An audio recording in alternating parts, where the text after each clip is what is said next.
ആ മനസ്സിലായി മോളെ, പറഞ്ഞു. ഓ ഷുവർ മോളെ, ഞാൻ ഇന്നലെ മീറ്റൊക്കെ വാങ്ങാൻ പോയി കുറച്ച് ലേറ്റ്. ഞാൻ കണ്ടിട്ടുള്ള. ഓക്കെ.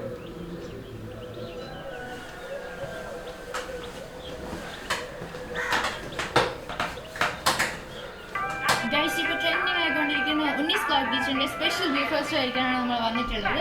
ഇത്രയും ട്രെൻഡി ആയിട്ടുള്ള ബീഫ് റോസ്റ്റ് വേറെ എവിടെയെങ്കിലും കേരളത്തിൽ കിട്ടുമെന്ന് ചോദിച്ചാൽ ഇപ്പോൾ ഒരു സംശയമാണ്. കാരണം നല്ല spicy.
Thank you, sir.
Hello. Hello, Unni's kitchen അല്ലേ? അതെ അതേലോ, പറയൂ. ഞങ്ങൾ ഇന്നലെ ഓർഡർ ചെയ്ത ബീഫ് റോസ്റ്റ് നല്ല ടേസ്റ്റ് ആയിരുന്നു കേട്ടോ. മീറ്റൊക്കെ നല്ല ജ്യൂസി ആയിട്ട് ഇവിടെ ഫാമിലിയിൽ എല്ലാവരും ഭയങ്കര ആസ്വദിച്ചാണ് കഴിച്ചത്. താങ്ക് യു സാർ, ഫീഡ്ബാക്ക് പറയാൻ വിളിച്ചത് വളരെ സന്തോഷം. ഇത്തവണ കൊള്ളായിരുന്നു. ബട്ട് എനിക്ക് നെക്സ്റ്റ് ടൈം അധികം നെയ്യില്ലാതെ കുറച്ചുകൂടി ഒന്ന് ഡ്രൈ ആയിട്ട് കിട്ടിയായിരുന്നെങ്കിൽ നന്നായിരുന്നു. അതിനെന്താ, സെറ്റാക്കാമോ?